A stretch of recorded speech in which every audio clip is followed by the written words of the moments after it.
Hi, everyone. Welcome to another episode of the StarrCast Podcast, where we discuss all things wellness. And who better to do that with than two ladies who pretty much cover the gamut of all things wellness in their fairly new website, Well-Defined Media website and company. I'm happy to be joined today by Julie Keller and Heather Mikesell, both co-founders of Well-Defined Media. Thanks for joining us. Thanks for having us. Yes, thanks. So the three of us have known each other fairly long time, going back into our days of you guys being at American Spa Magazine. Julie, I wonder if you could walk the listeners through your journey into wellness and beauty and how you came to be in the role you are today. Sure.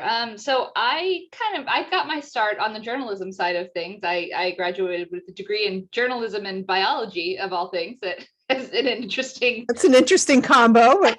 I know it has actually paid off because I understand more than probably most about these sort of some scientific studies and things that have to do with skincare. So it's sort of paid off. But I think at one point I thought I wanted to be a doctor, and then I had gotten so far along in college that I figured I'd just finish the degree and haven't really used it much since then. So I kind of came up on the journalism side.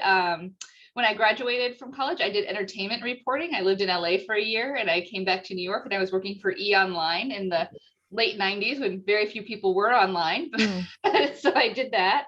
Then I wound up getting a job as a managing editor in art magazine, and eventually was promoted to editor-in-chief of an art magazine, which I really loved and was interesting. I didn't come up through an art background, so I actually really like jumping into a new industry because you really get a chance to learn everything. I did that for about 5 years, and then the opportunity was came up with the parent company who owned the art magazine, that there was an editor-in-chief position open with the spa magazine. And so that's how I got into spa, and I loved it from the beginning.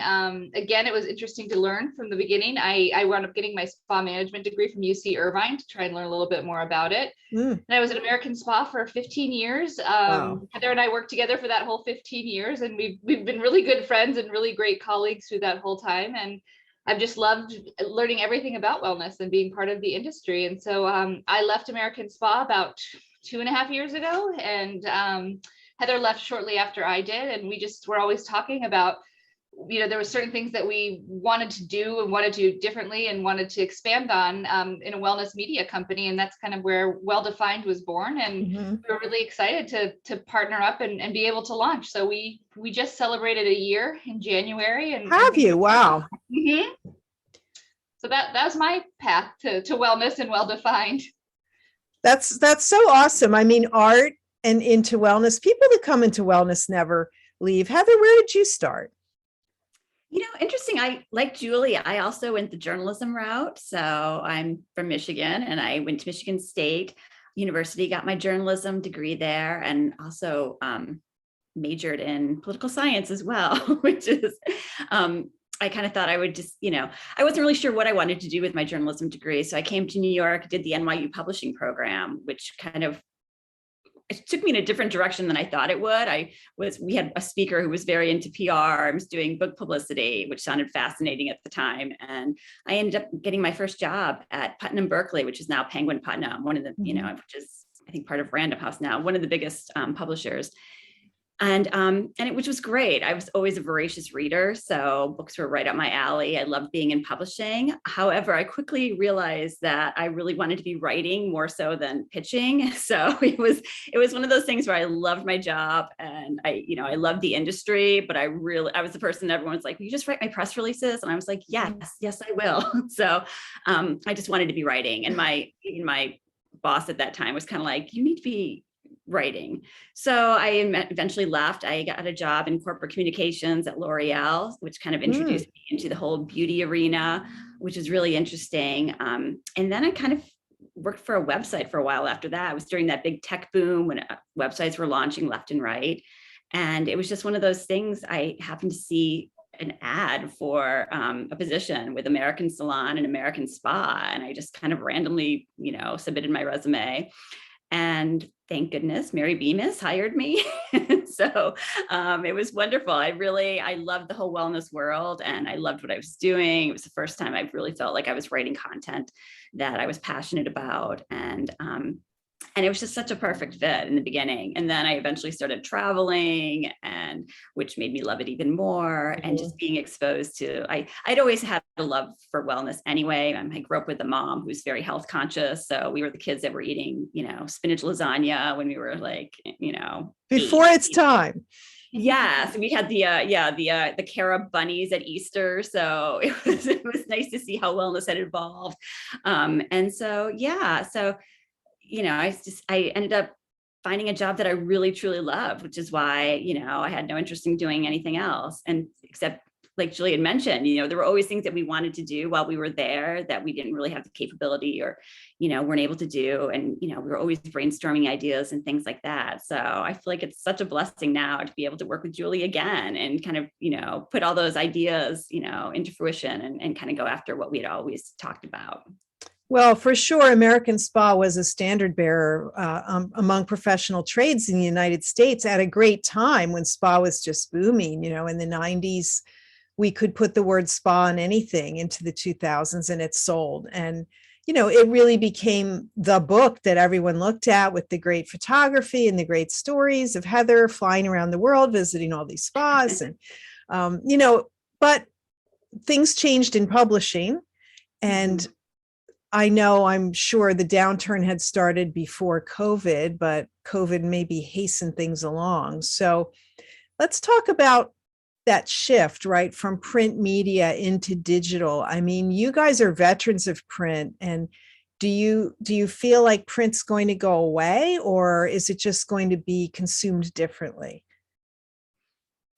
It's a very good question. I feel it's actually very bittersweet because I feel like I miss it so much. But even at the same time, I'm not reading magazines anymore. So even the ones that are there, I find I don't have the bandwidth because there's so much content out there. So I feel like and I read on a Kindle now, which, because it's easier. I can download books. I don't have the space in my apartment for a full library. So I do feel like it's changing, and I don't know that we'll ever go back to the way it was. And I mean, I'm sure we won't, but it's definitely, I think we're all missing out on something because of it. It also changes the way we write, and which I think is also hard as a writer, because the writing is obviously it's a different type of writing, and it's not the same. It's a little, I mean, I hate to say it, but it's a little dumbed down for SEO reasons and all of that. So, I mean, I think this new generation is really, missing out, and it's so interesting. I just wrote a book about attention spans. None of us had the attention spans we used to have. So we have to write differently because people are constantly being bombarded with notifications, and their phones are beeping and texts and things like that. So you really just have to change the way that you present content now to even keep people's attention. That's really interesting viewpoint. A different take on that, but Julie. I miss it too. I miss the days of sitting in the conference room and planning layouts and really letting some of the beautiful imagery shine through and being able to do some of these 4,000 word articles. That I do miss a little bit. But what has been fun, and Heather touched on this too, is that because there's so much great content out there, we're able to do so much more online, with the magazine, particularly as we got to the end, sometimes those issues were 70 or 80 pages long and you could only get so much in. And now, I mean, I think a year in, we've got almost 100 contributors. We can get a couple stories up a day. We can have experts from all sorts of verticals. And so it's bitter. It is bittersweet. I miss print. I went to journalism because I wanted to be in print magazines and I loved every minute that I was in it. But I just think, we're trying to take the things that we loved about print, which is, some more in-depth copy, and we're trying to do some things that we loved about print and bring it to digital, and but also adapt and have a new opportunity. So there's good and bad in both, but I agree with Heather. I don't think print magazines are coming back the way they were. I mean, I get a couple and I read them on a plane or in the afternoon, but I get most of my media through digital forms myself too. So I can't I can't say too much about it. I know, right? I mean, you just succumb to it eventually. I do still love print magazines and subscribe to some, but funny what you say, Julie, they sit by my back door And when I go on a trip, they come with me and I read them on the plane.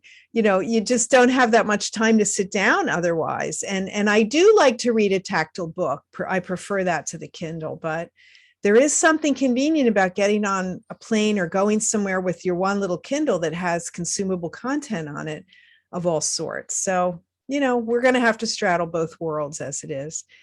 So well-defined is broadly defined. When I look at your website, you have quite a few categories. Tell us how you came up with the name and the concept. Well, the name took us a while, for sure. We went over that for a long time. We went back and forth, and we had naming meetings, and we had so many lists, and we were trying to be so creative. And that one just clicked. As soon as it came up, it's like well-defined, and that's so perfect because we can talk about when we say like we're defining what corporate wellness is, we're defining what this is, we're defining what women in leadership are. So it really worked really well with a lot of the things that are interesting to us, and it just clicked, and we loved it. Once we got it, we loved it. And as for the categories, Heather could jump in too, but these are all the things we started talking about, all the things we wanted to cover. And so we started making lists, we started categorizing them, and just kind of creating this vertical where we thought, okay, these are all the things that we can cover that are beyond travel and spa, which we love and continue to cover. And that's still in our hearts, but there's just so much more to wellness than just the travel and the spa. And we wanted to make sure we covered that on our site. Yeah, it's funny because with the categories, even though we do have quite a few categories, there's still times where something comes up and I'm like, we need a health category. We need this, where you just feel like it straddles so many categories, and there, in your head, you're thinking, why don't we have this? But there's only so much space, unfortunately. And back to the name, I have to say, it's really challenging to come up with a great name in this day and age. It's not already taken. Yes, for social, it's like that is a huge consideration. So you really have to get creative to come up with something that someone hasn't already bought, or, Well, I love what you did is that you came up with words that you didn't have to make up a word, which is so common today. You used words we already have that actually perfectly point to what you do, which is define things in wellness. When I look at the banners on your site, I'm reading beauty, fitness, lifestyle, mindfulness, finance, travel and spa, generational, workplace, and events. So very much more broad than any one magazine could be. Your magazine was a trade magazine. It was geared to the professional market. This looks like it straddles both worlds. Can you speak to that a bit? Well, that's something that we always wanted to do. I mean, and that was one of the big driving forces when we were at American Spa, is we always felt like we were reaching out to consumers as well, because it does straddle those two worlds. When you're writing, just because it's geared toward, people that are in the spa doesn't mean that spa goers aren't interested in the content as well. And that was something we were very excited to be able to take that out into the world.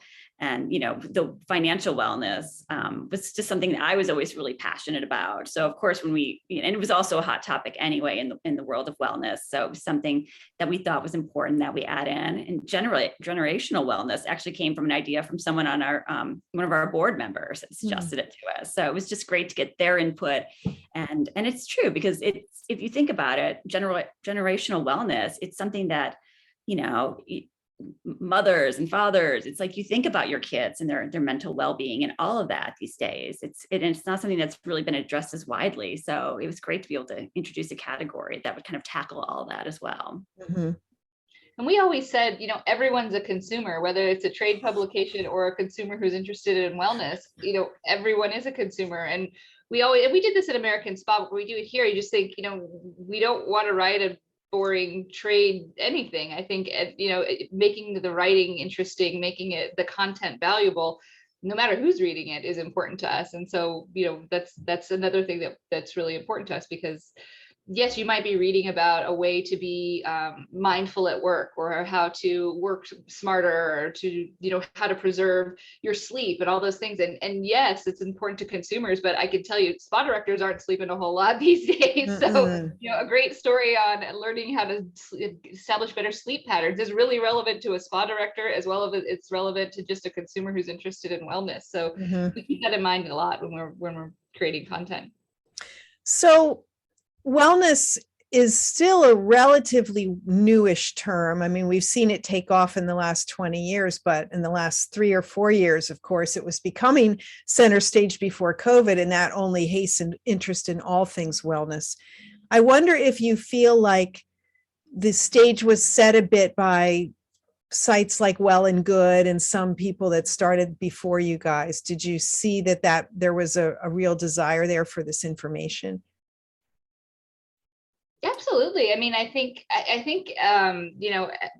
there's inspiration everywhere that we take from. And I think I love what Well and Good does. And I think that they're doing a really interesting job, with what they're entirely consumer focused, but I loved, we've loved the way that they look. We love their content. So they definitely provided some inspiration. There's so many places where, that just across the board where we get inspiration, because there's great content out there. But I think, like you said, everybody is very much more focused on wellness. Since COVID, that may be the only one of the only good things coming out of COVID is people are more focused on their well-being, and well-being is a word that I like even better than wellness, to be honest, because I think there's so much more. It's mental wellness, mental mindfulness, all of that is become so much more important. And so I think there's more and more people who want this information, and so we're excited to be able to give it to them. And I think the thing that makes us different too is, between the two of us, Heather and I are 20 plus years into the wellness space. So, this is coming from people who've been covering this for a long time, who know a lot of people and who can tap into the resources to report responsibly on the wellness front. And I think that's another thing that kind of makes us stand out. For sure. Yeah, 30 years of wellness experience between the two of you. I mean, that's pretty impressive. Go ahead, Heather. Oh, I was just saying, it's so interesting, just having been in the industry so long, to see the kind of the trajectory it's taken. Because if you look at it, I mean, 9/11 is a perfect example. I mean, before that, it was very much, when we covered wellness, it was more about, the pampering, all of that. And then there was this big shift as soon as 9/11 happened, that, oh God, we can't be talking about that in the same way, because it just seemed, I don't know, frivolous. Yeah, exactly. And so that was the real first moment when I noticed that we kind of shifted the way we started talking about wellness and making it more about what wellness really should be about, as opposed to just like, treat yourself kind of thing. And then you would see that and again, it happened during the recession, like around 2008, 2009. Again, it was like, we kind of dialed it back. That was when spa almost became a dirty word. You weren't allowed to put it on your expense accounts. So it was really interesting to see how it would change. It would just change completely. It was just the way we would cover things. And then again with COVID, and I think each time it's kind of reinforced, the real meaning of wellness and well-being and such, and how, and taking care of ourselves. And so it's interesting. I just feel like it kind of goes in shifts, but I do feel like it's each time the shift is a little bit bigger and more about how we really need to step back and look at what wellness really means and well-being and such. I think we keep trending up, but then we plateau, but we keep plateauing higher. And to Julie's point, well-being is the thing that we all want, right? And the example of how we get it. I'm thinking about how the Global Wellness Institute, started as the Global Spa Summit 15 years ago, and it was the Global Spa Summit, leaders of spas from around the world, and then it kind of morphed because spa became broader. And that's, specific to our silo, coming from a spa publication and myself a spa consultant, that what that means now is so much more broad than it was 5, 10, certainly 15 years ago. It's and in a good way. Like, I love that we have just much more latitude with the way we create facilities, the services we offer, and the consumers that we reach. Again, it's speaking back to your site. When you set it up, did you think it would be more trade or consumer, or were you sort of, just waiting to see who found it? We started with, as I say, well, Heather and I, we started because of our background. We started with so many connections in the industry. So that's where we started. And that, we kind of started with our close friends and connections, and we created an industry board. And so I think we knew we would skew a little heavier toward an industry to start, because that's where our connections are. But I think it's been fun to evolve it. We just had our event in California, our Women in Leadership event, and yes, there were spa directors there, but there was also some functional medicine doctors there. There was some wellness real estate women there, which was really cool. There's a couple wellness travel agents. So it's been fun to watch it morph and to see who kind of jumps in there and is liking what we're doing. There's also a lot less competition on that side of it. So, I mean, I feel like, there's so many sites out there that are more geared for consumers, obviously, that I feel like we kind of have that niche as well. So for sure. Yeah, you're right. There's a lot going on. I mean, when you look at Google searches for the word wellness and how they have trended up, and now, we have the word wellness used in a way that commoditizes it almost. We have wellness tires and, wellness bed clothes. And it's like, wait a minute, that's how we knew in spa that we had become a household world when we started to see pet spas and car spas and leather spas. So I think the same thing is happening with wellness. What do you think will happen? Do you think that this is yet just another trend, or do you think it will stick around? I don't think it's a trend. I think it's definitely going to stick around. But I also think that even though we're talking about it more, I don't necessarily think people are, I think people want it in their lives, but I actually think that society itself, the way we live, is so not conducive to it in a way that and that's why it's so necessary, because we need to keep talking about it, because we all are, the boundaries are gone with work, because, so many people are working from home. There's no on off. It's not like 9 to 5 anymore. It's like, we're all hustling like 24/7. I think. And so I think until we step back and, you look at other countries that do it so much better, it's like where there's no emails on the weekends, or, you look at the Scandinavian countries where family is just prioritized in a different way. And I think we're so focused on growing the economy all the time that it's kind of, conflicts with, living a life of wellness and just being, balanced or feeling centered in your life. I just feel like we're all constantly hustling. And I think that's why I don't think wellness is going to go anywhere, because I think people are desperate for it.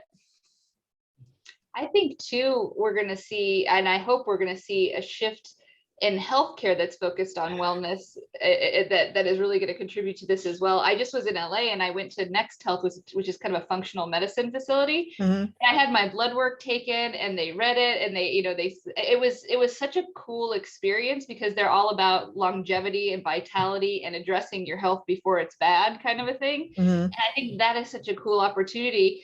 If we can get insurance companies and everything to shift to make that more available and affordable and attainable to everyone, I think there's so much opportunity there as well. And that's something that we'd like to keep talking about too, because I think there's just so much that can be done there just by making healthier choices and being proactive in your healthcare and your well-being. So I think I don't think it's going anywhere. I think it's evolving, and I think there's awesome opportunities out there. It's just a matter of, how quickly will they be available for all, because I think that's, until everything is more attainable and affordable, it's hard to make wellness a mass, something that everyone can take advantage of. I guess it depends on how we look at it, to the points we've been discussing about what does it mean, like what they do in a Scandinavian country, living simply, meaning having less things, less clutter, the whole design ethos, healthy, being outdoors. I mean, these are things we can all do, but we just get caught up, especially in America, in kind of the rush to do more, have more, prove more, that we don't rest very much. And even those of us that work in wellness end up, working 60-hour weeks or more. And what's well about that, right? It's finding the balance, which, being humans and imperfect creatures, I wonder that we ever will. But I'm interested to see how it evolves, for sure. Tell us what silos, like what are the tabs on your site get the most clicks? Like what are people most interested in?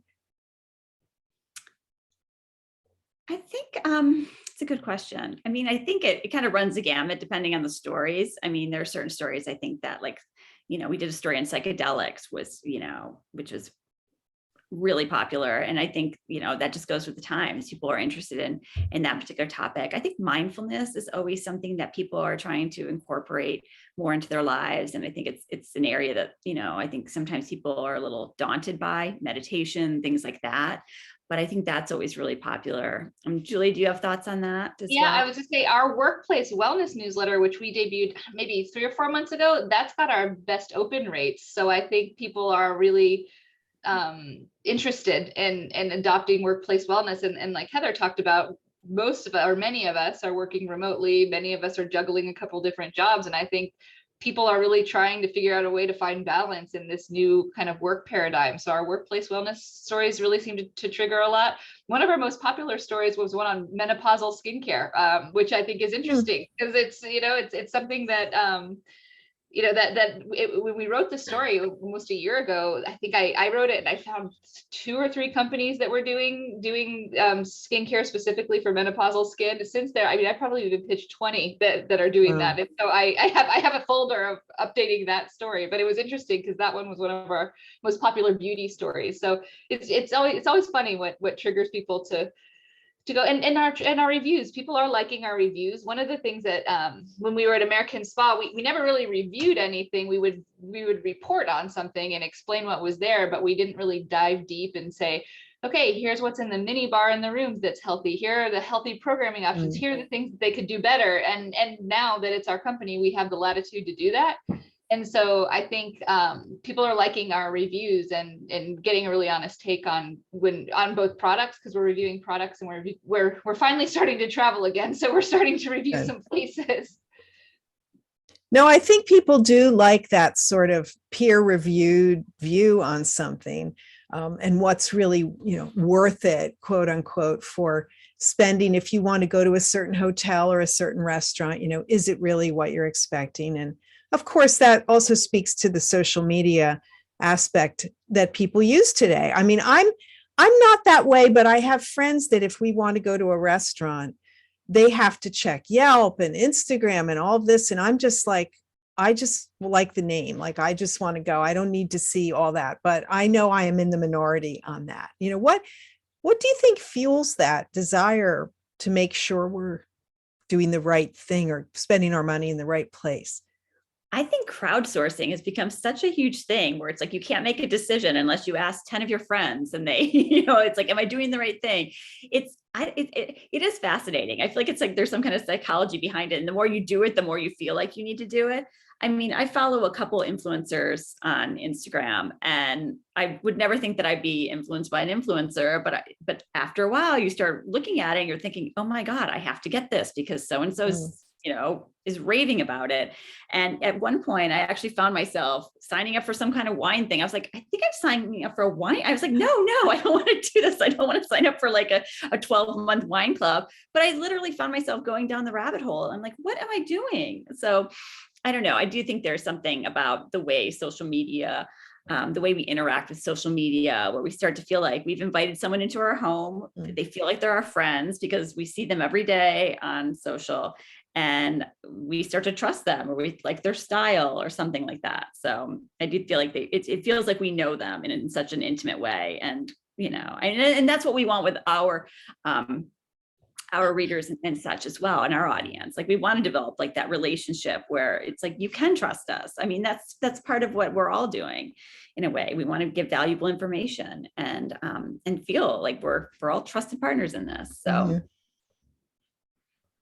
Right. You're a trusted advisor, and people do look for you for that information or that corroboration that something is valid. So you hold yourselves out to be not authorities necessarily, but, maybe more versed in it than the average bear, and able to have an opinion. And certainly coming from your background with so many years of travel and hospitality and spa and wellness, you do speak from a place of knowledge.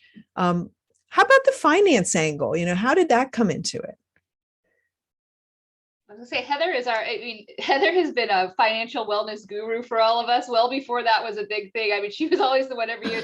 You guys invest in your 401k? Did you max out your? And we all love her for it because she's she's probably saved us all a lot of headache during our retirement years. But Heather's always been really passionate about it, and her passion is contagious. And so she's made it's something that I am really interested in. It's something that we find our readers are really interested in. I think women in particular are very interested in becoming more savvy on financial wellness. But I'll let Heather take that, because that's her baby. She loves that. That is her vertical.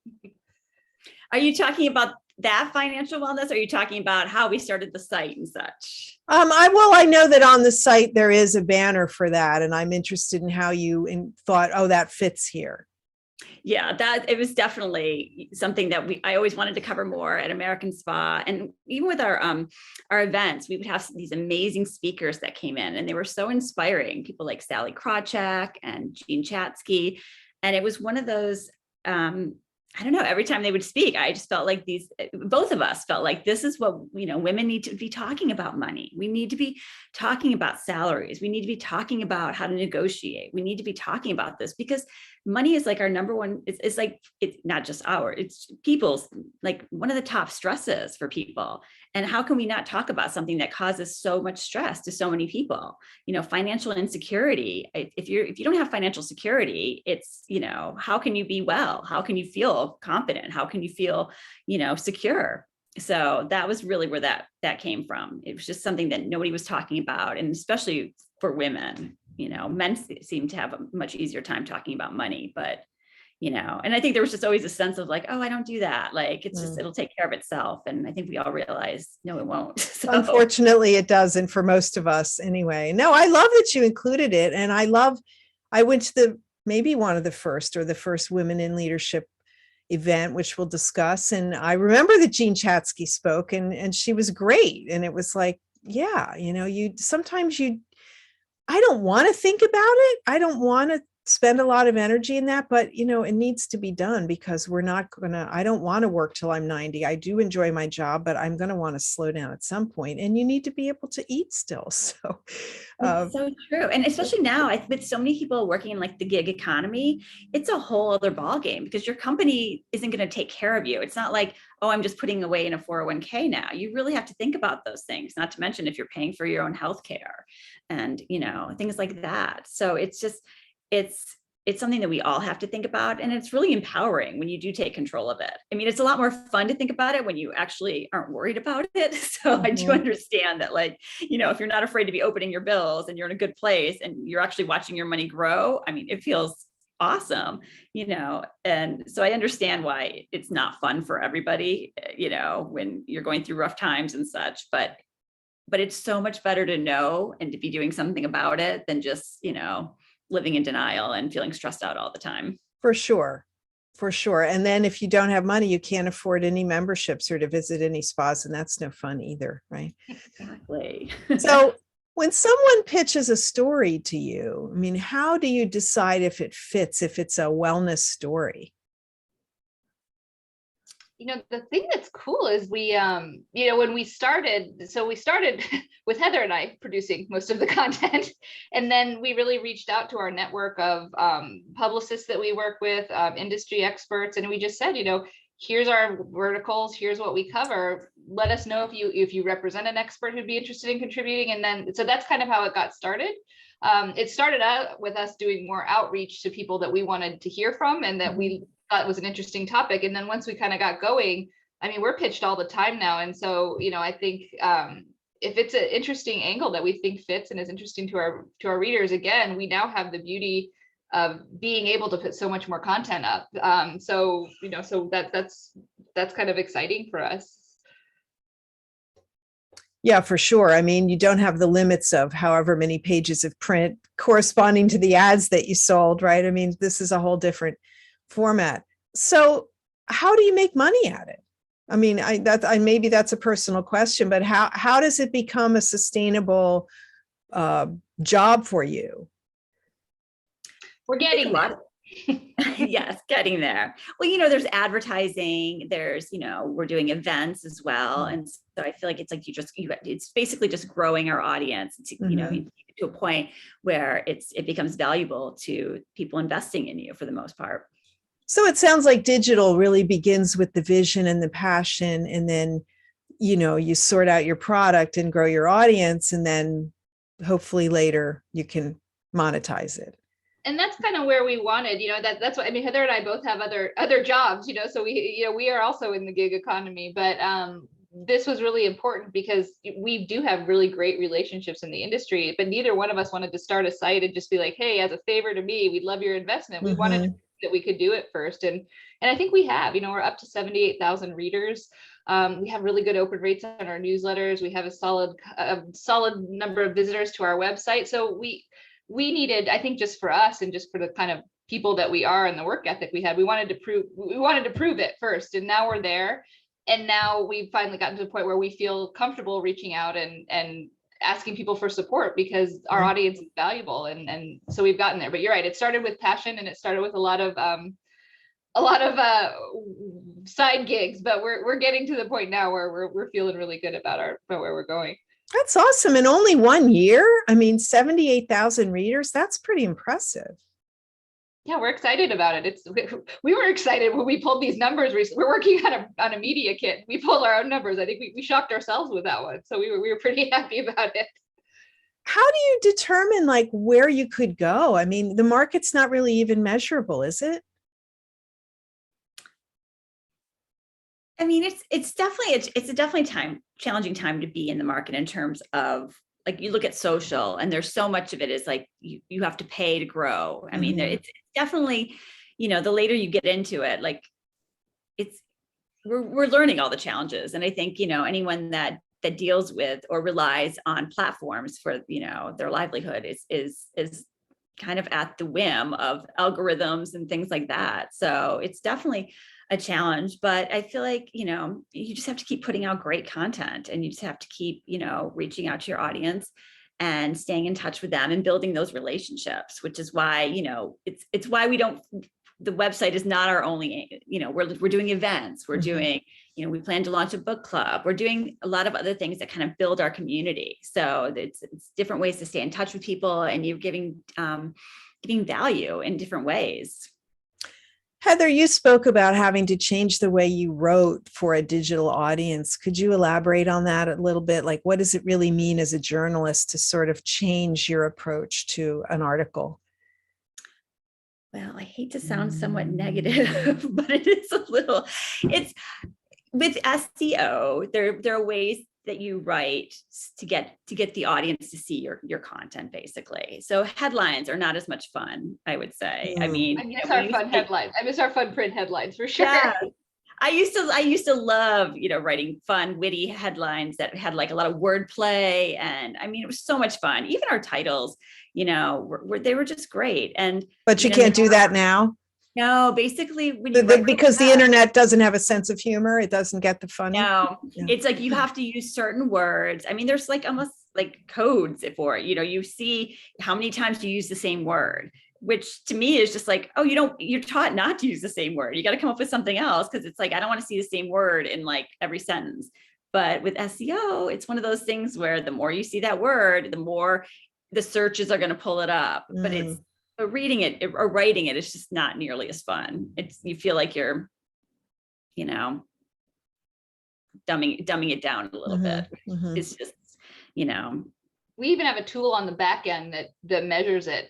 When you write a story and you need to get your percentage up to a certain level for it to have the best SEO. Thankfully, there's tools that help you chase the algorithm, but it's a little different.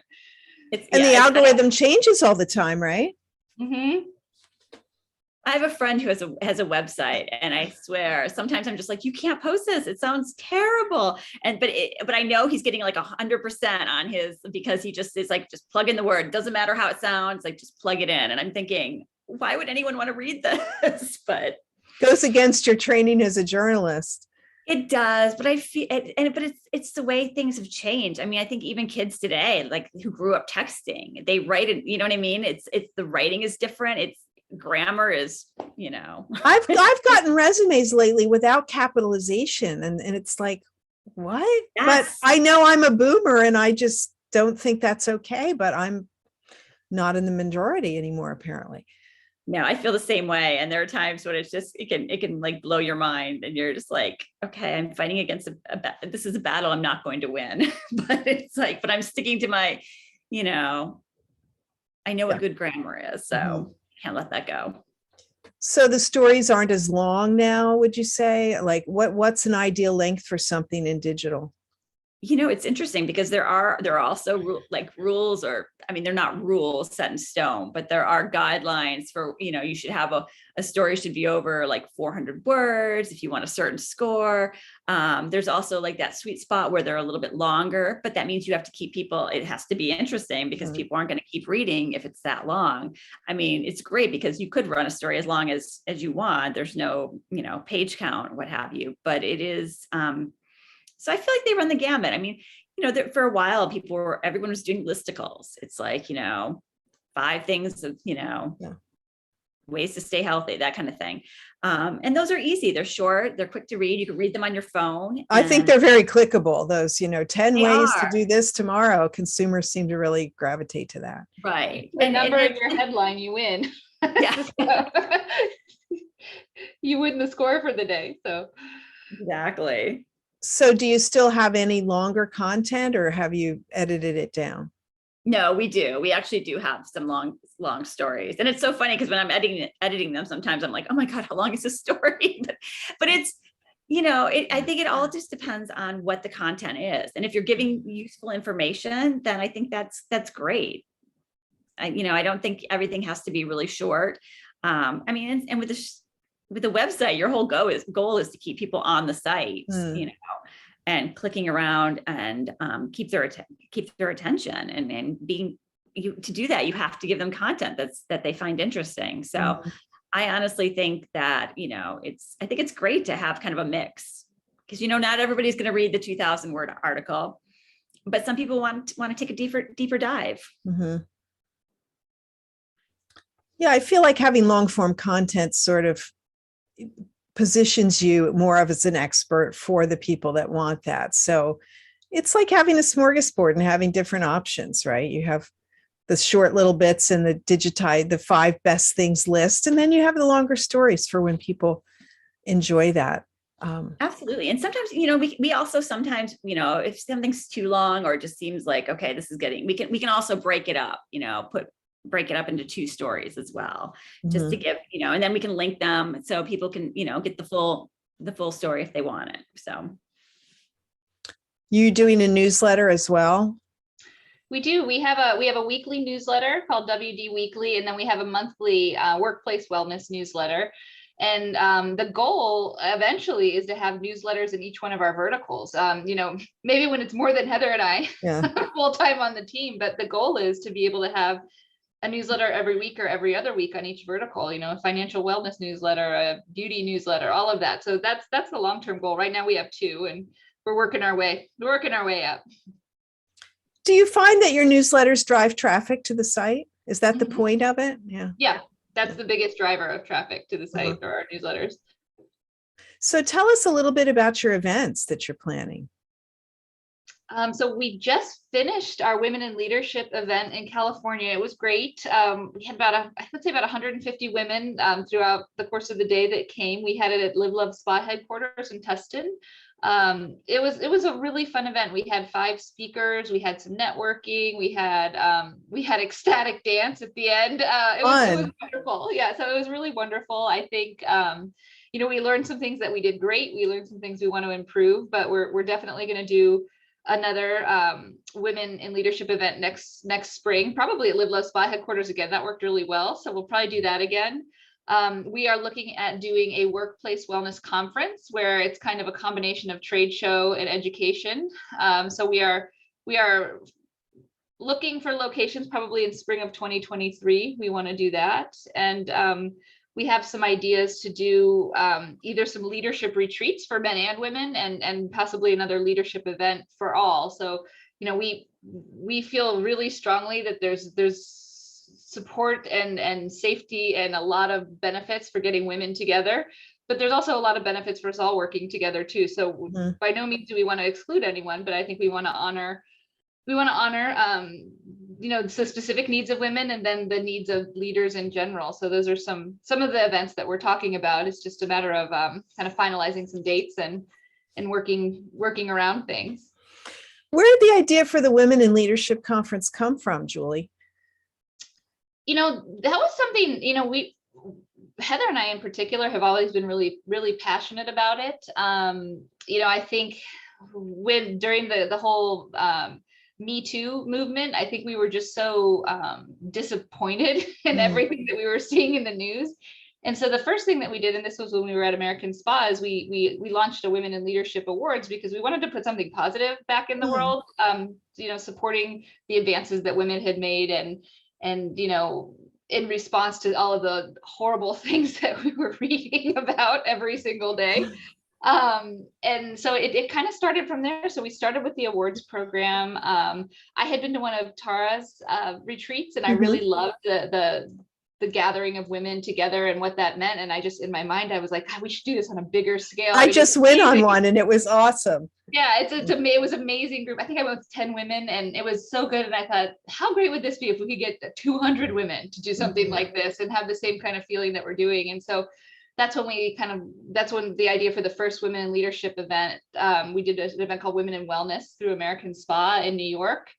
And then the next year we did one in New York and in California. And so it was something that always was really, really a passion of ours. And when we left and we started Well Defined, it just continued to be something that was really important.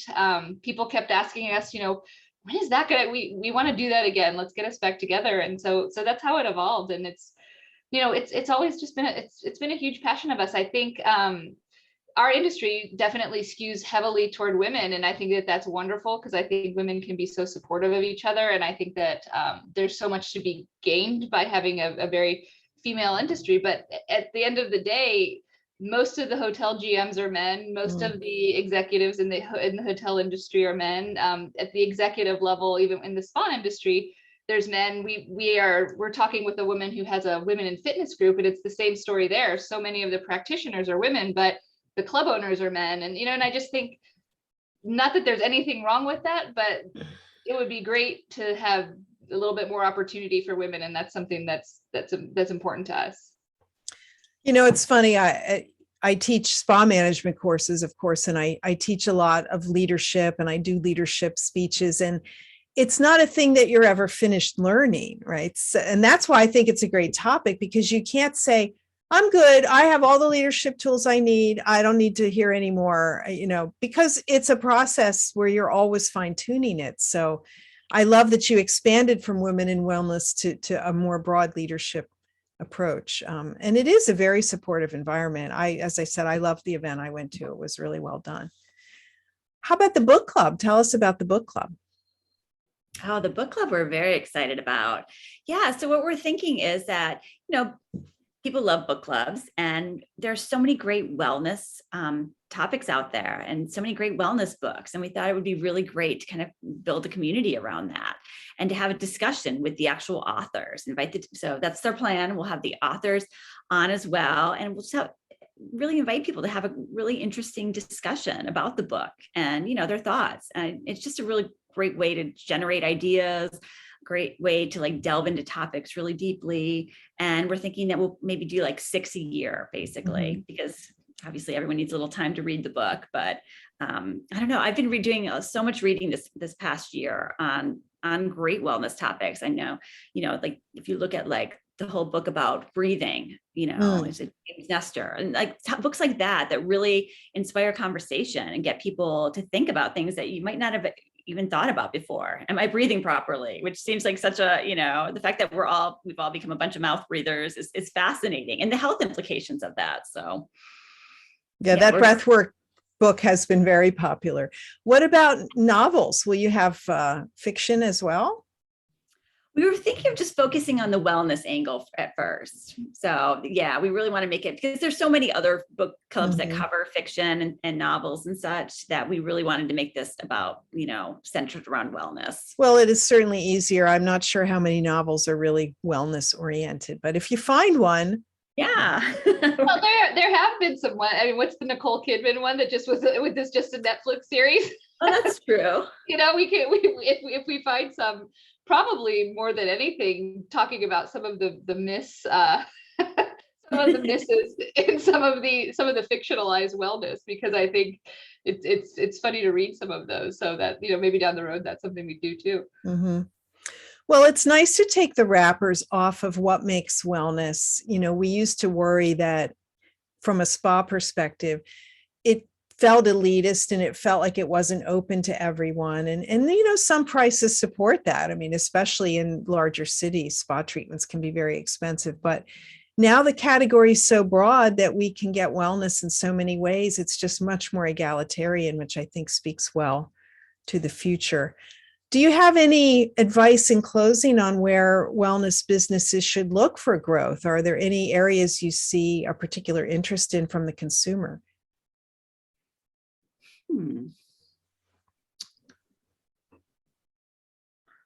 I would say, I think that the interesting areas for growth right now, I think are mindfulness and mental wellness. I think that's becoming much more egalitarian is a good word for it. So I think that there's a lot of opportunity there.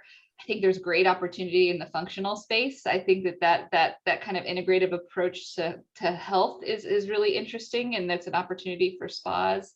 For sure. I think that's something, those are two areas that we're seeing some interesting times for, and interesting opportunities, I would say. Yeah, I think I really love what we're seeing, what you were saying, Julie, about the integrative health, and so many spas out there that are introducing, all this testing, like diagnostic testing and things like that. I think it's really great. I think it's one of those things that we're going to see there before like the medical community really embraces it. Because I would love to see like medical schools, like teaching doctors to think about the whole body, as opposed to just the way that they focus on treating disease, as opposed to, like looking at longevity in that sense. So I feel like that's one thing that our healthcare system, like you were saying earlier, it really needs like an overhaul on that. Just the way, you go to your doctor and it's kind of like, all right, you're good for this year, but you're like, but wait, what can I do? What can I really, do to keep it that way? And, if your numbers are good, it's kind of like, I'll see you next year. And, I think that there's so much opportunity there. And since the medical community isn't really doing that, I feel like, spas and health centers and things like that can really kind of pick up the slack there and kind of push that movement. It certainly seems to take a while for, especially with roles that are licensed, for them to kind of catch up to what's going on in society. At the Global Wellness Summit, we had a lecture from Dr. Anjan Chatterjee of Penn, and he was with a neuroscientist in the field of neuroaesthetics at Harvard. I can't recall her name, I'm sorry, but she talked about how at Harvard they were taking the medical students and talking to them about beauty and how that affects the brain.